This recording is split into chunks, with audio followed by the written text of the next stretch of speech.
It's unboxing time again because of this. Recognize it? Some of you will. This is my video card that was in my computer. Oh, well, it can't fall from there. I say that often. Okay, I basically cooked this. One might say I overcooked it. I may have seared it a little bit because after I took it out, and I could smell it. Something is burnt inside. Everything was sort of everything. Most everything was working fine. My monitors came up. Everything looked right, but I had no mouse pointer. And I tried different pointing devices. Nothing. And I switched apart from the other computer. That's why I build in pairs, because I can switch parts back and forth to figure out where the problem is. With the other part in there, the other video card, it worked fine. The other one's a little bit different, and you're going to see when I open this up that I finally got what I wanted. So without me doing a whole lot of talking here, let's get into this box, and I'll explain to you a little bit of why I got what I got.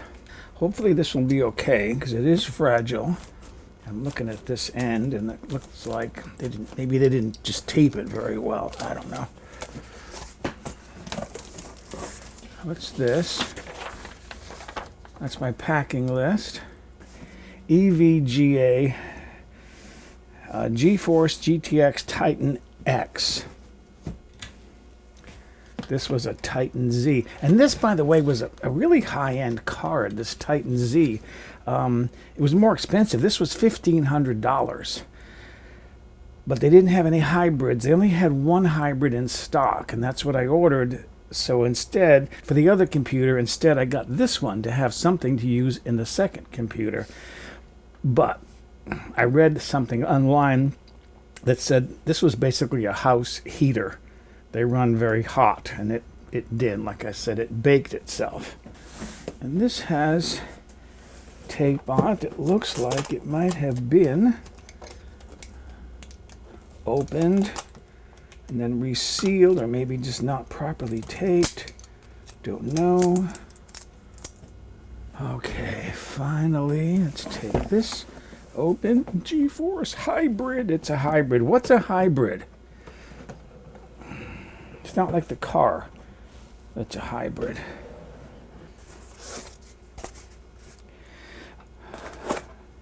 Here are all the parts.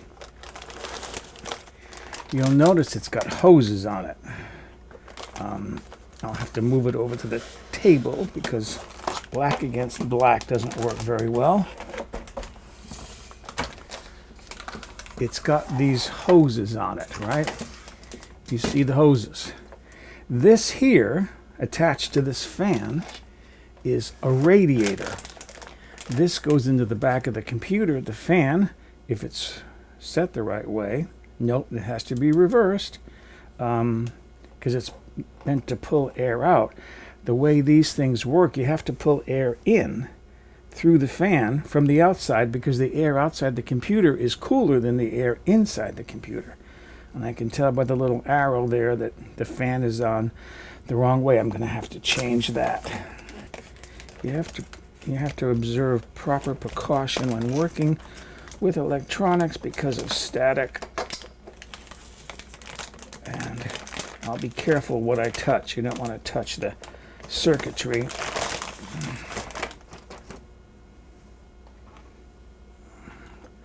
There's the card, and I can tell you a little bit about this card. This has the old style shroud on it. The newer shroud is glitzy, like this one. It has a lot of silver on it. Let's get some stuff cleaned up here, and then I'll reverse that fan. And this right here probably voids the warranty. I don't know why they put the fan on that way, because I know from having built computers that you want cool air to move through the radiator. And by the way, the reason why I have two different style cards in my two computers is when these first came out, these hybrid cards, they were really popular. And if you could find one in stock someplace, that's all they had was the one, and they were limiting purchases to one per customer. Now they're as common as potato chips. What does it cost? $1,200. They're a little expensive. I mean, for half of that price, a friend of mine just bought a laptop computer to use when he's traveling, and he spent $600 on a Dell laptop. For half the cost of this card, this one video card, he bought a new computer. Okay, that should be fine now. There's the arrow pulling air from outside through the radiator. That's going to cool the liquid. It's a liquid cooled card. There's a pump in here that will pump liquid through the radiator to keep the card cool. This I know is going to be a nice cool running card because I have one of these in my other computer and I've never had problems with it overheating. This is my computer that I built myself. I built two of these. As I mentioned, I build in pairs so when something goes wrong I can swap parts. And if you're wondering what this cloth is on top here, which you can barely see, this is my filter system. I use Swiffer dust cloths to filter the air that goes into my computer. This computer is 5 years old and barely a speck of dust in there. All the dust ends up, or nearly all of it ends up in these cloths. But I got to get this fan out. Take my little magnets off that hold my dust filters in. See, dust filter. I don't know whether you can see. It's kind of hard to see, but there's a little bit of discoloration on there as it's already pulling dust out. And if I slide it around this way, start pulling these screws out.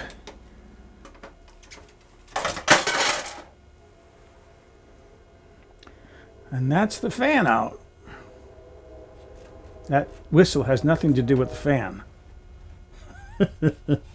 I live near the tracks, but I got to get these screws out. And there is a rubber grommet that is holding them in place because it's a good case. It's got these screws, these rubber grommets to help prevent things from making vibrating noises. And maybe you see other hoses in here. It's because up here there's another cooler, which you can't really see. It's tucked up inside. It's a water-cooled system, and this cooler cools my CPU, the brain chip, central processing unit chip. Let's see, the best way to do this, I'm going to put the fan out of the way, and this is going to slide into one of the slots.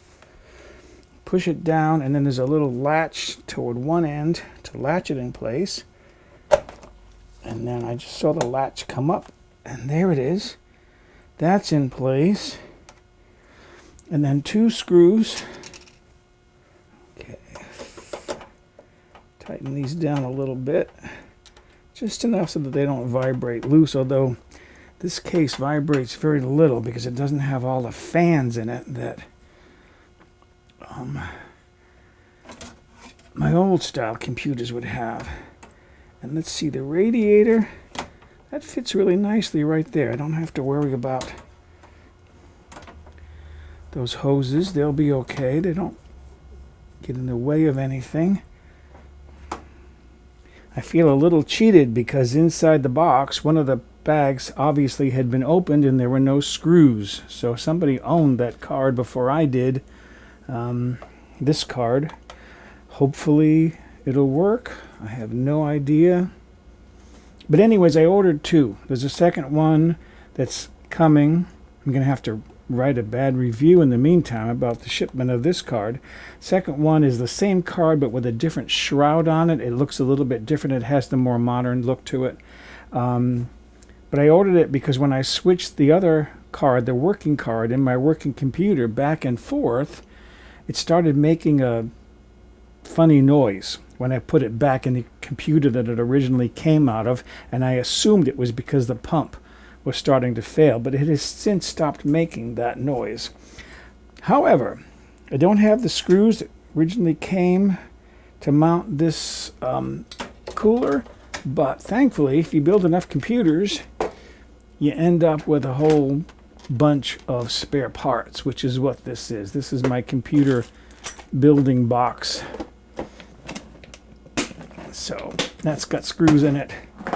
I think I've got what I need to mount this. I'll just have to start off by lining up the holes the right way first. 4 screws. I know a lot of you people are used to seeing me cook. Yeah, I build computers too. Okay, I'm going to use my Phillips screwdriver to make sure I have these tightened down well enough. They're tightening against a rubber grommet, so it's not like I have to get them really, really tight. Otherwise, I'll overly crush that grommet. But just enough so that it doesn't vibrate loose. One more thing to do. You can't see that very well, I'm sure, but there's a little temperature sensor there because on the front of my computer, I have a little panel. It's part of a box that will display the temperatures in 4 different places around my computer. And this needs to be mounted with some thermal tape. If I can find the end, it's right there. Okay, and then I need my flashlight to see where the CPU is. It's where the 4 screws are, right there. GPU, not CPU. The graphics processing unit. So that's where most of the heat will be. So that's where I'll mount the sensor. I think that's it. Right? No, it's not. You got to power it. And that's these red cables right here. So this one's an 8 block. So it goes into the 8-hole one right there. Snap that in. And this one could be 8 or 6. But I only need 6. So that goes in there like that. Now it's powered. It has electricity. I think that's it. This is mounted. Fans look okay. Nothing is in the way that's going to cause the fans to stop spinning. This is mounted in place. Screws are in place. As far as I know, the screws are tight. Yes and yes. Double check everything. That little latch holding the card is in place.